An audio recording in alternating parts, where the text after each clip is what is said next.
Bom, a fraternidade, começa nos anos 70, 1970 e pouco, com um casal, Marici e o Paulo Sérgio, que faziam, o Paulo Sérgio espírita, a Marici se tornando espírita.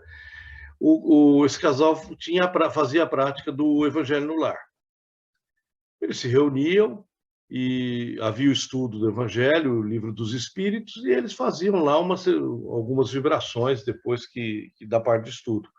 E começou a despontar uma mediunidade muito forte da Marici, de psicografia.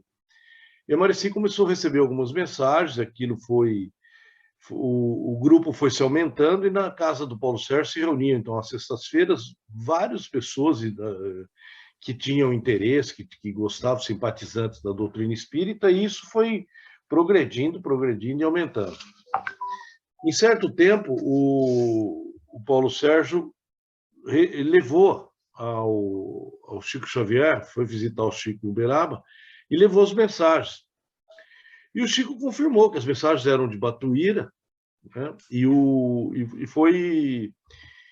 disse para eles: olha, tem que ir para o centro espírita, tem que se expor, não pode ficar privado isso, não pode ficar longe das críticas, das considerações, dos elogios, tem que massificar esse pensamento, tem que dar margem a todas as pessoas conhecerem esse material. E aí nasceu a ideia de criar esse grupo que se reunia na casa do Paulo Sérgio, isso já em 1977, teve a ideia de criar, então, um centro espírita. Esse centro espírita foi fundado no dia do aniversário de Batuíra, 19 de março de 77, e continuou se reunindo na casa do Paulo, da Marici, até que foi comprado um terreno, e em 1978 se iniciou a construção, lá na Guido Martins Moreira, no Jardim Santa Maria, na Guido Martins Moreira. Bom, aí construímos a primeira parte do prédio, e já nesse ano de 1978, em setembro mais ou menos, começaram as reuniões da casa do Paulo Sérgio passarem a ser feitas, essas reuniões de sextas-feiras passaram a ser feitas lá no prédio da Fraternidade. Lógico, a Fraternidade a partir daí foi se desenvolvendo. Em 79 criou o primeiro curso de mediunidade, que foi o COEM, iniciou o trabalho de desobsessão e palestra e passe no formato que é até hoje, nas quartas-feiras, e aí o trabalho foi se desenvolvendo.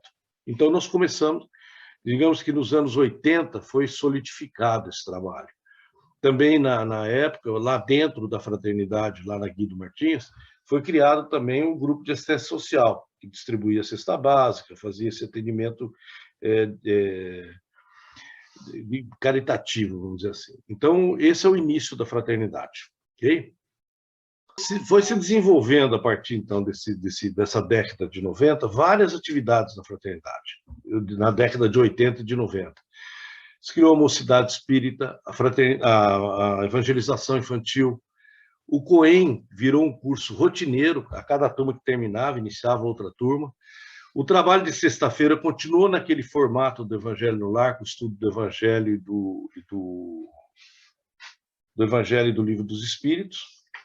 E também o trabalho de quarta-feira, que é daquele padrão de fazer a exposição, o passe, a água fluidificada, e ficando os trabalhadores médiuns da casa para o trabalho de desobsessão, além do atendimento fraterno que temos até hoje. Esse era o trabalho que seguiu. Em função da pandemia, já em 2020, alguns trabalhos foram suspensos e alguns deles passaram a ser virtual. Nessa época, nós já tínhamos criado o grupo de estudo Joana de Ângeles na quinta-feira, passou a ser virtual. A evangelização infantil na quinta-feira passou a ser virtual e continuam até hoje virtuais. O trabalho de segunda-feira, aquele trabalho de quarta-feira, já havia sido desdobrado em dois, quarta e segunda. O de segunda-feira ficaram as vibrações, 7h30, que também é virtual, né? A gente passa a senha, disponibiliza a senha e todo mundo participa virtualmente. E o COEM transformou no curso básico de doutrina espírita. Esse programa básico de doutrina espírita, esse programa básico vai ser todo online, vai ser todo através de vias eletrônicas, à distância. E o trabalho presencial, ele se refere só às quartas-feiras, que nós temos ele híbrido. Nós compramos os equipamentos e fazemos via YouTube e fazemos presencial.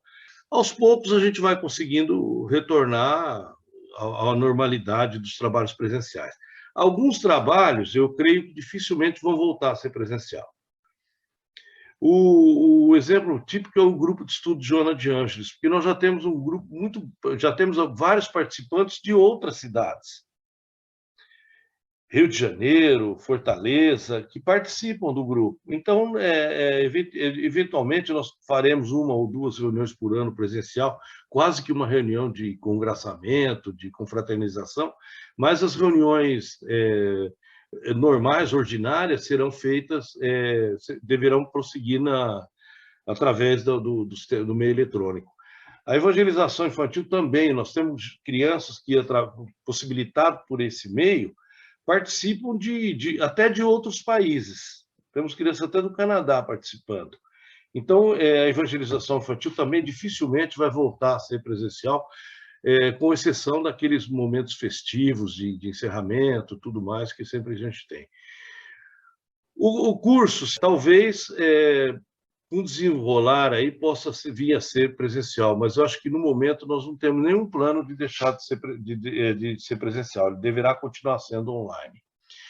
Na verdade, isso não prejudica. Na verdade, foi até um ganho, porque há até um pouco mais de comodidade, de conforto, em se mantendo os cursos online.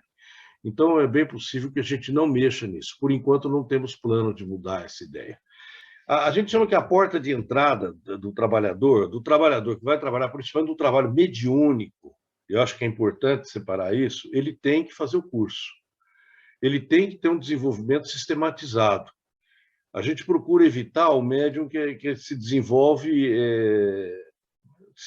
empiricamente, porque aí ele traz vícios, existe muita possibilidade de ser obsediado. Então, a gente dá preferência para o médium, o trabalhador que é médium, que ele seja desenvolvido através de um curso. E esse curso nós oferecemos na fraternidade. Exatamente, se existem cursos paralelos em outros centros, e a pessoa vem com mediunidade já... Porque a mediunidade não pode ser descontrolada.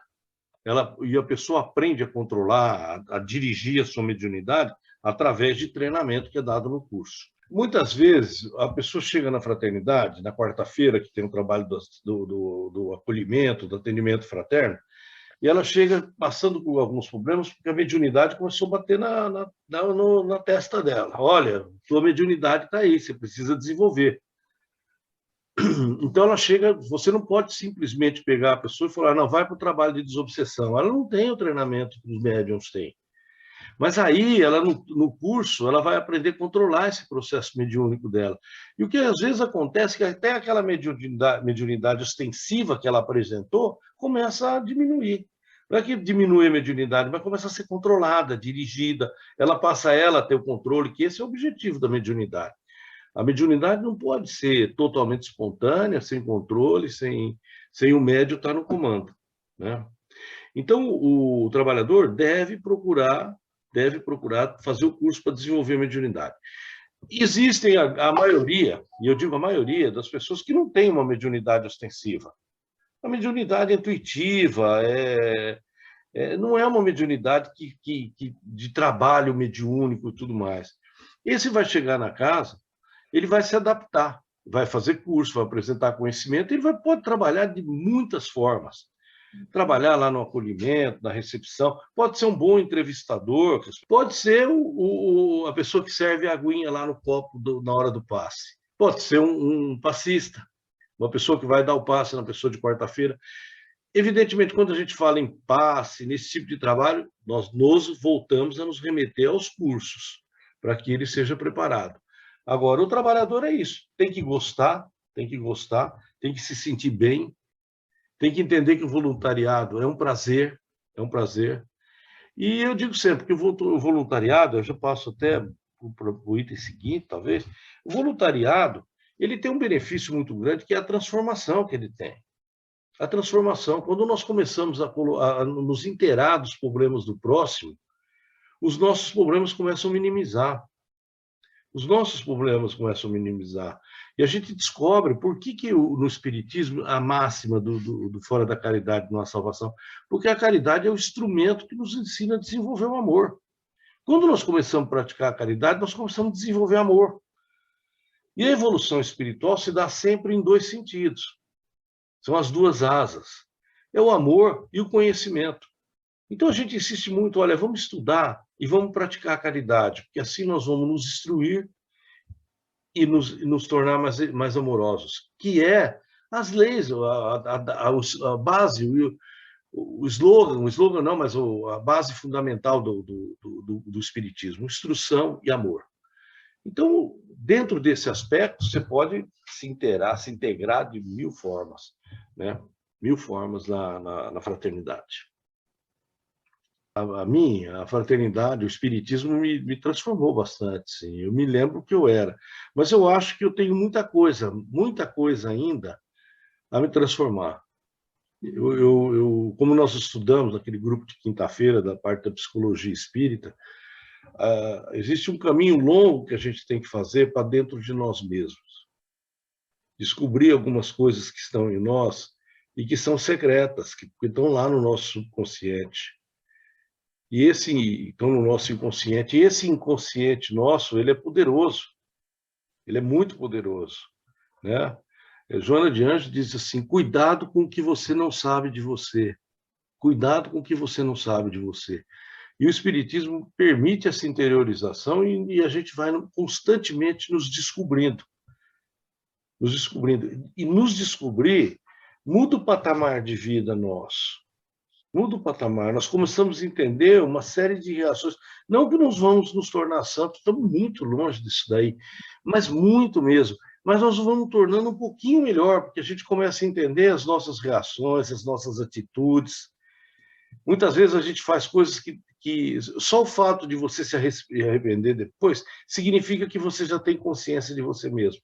Que você ainda não se controla, mas você já tem consciência do que é certo e errado para você. Então, eu acho que a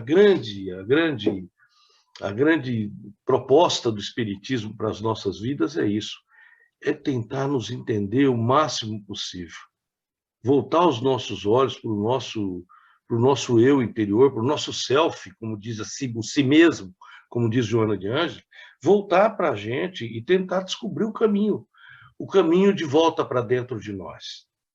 Esse caminho que a gente perde na nossa vida, por influência do coletivo, da sociedade, de tudo. Por influência das pessoas que nos rodeiam, e nós vamos perdendo esse caminho. Vamos perdendo. E quando a gente consegue tomar o domínio de nós mesmos, descobrindo como nós somos verdadeiramente, e descobrimos que nós podemos melhorar verdadeiramente no nosso interior, eu acho que isso é a missão que o Espiritismo permitiria a nós, para sermos melhores e transformarmos o nosso mundo num mundo melhor, que talvez seja a mais importante missão que todos nós encarnados temos na Terra. Esse é o maior desígnio de Deus.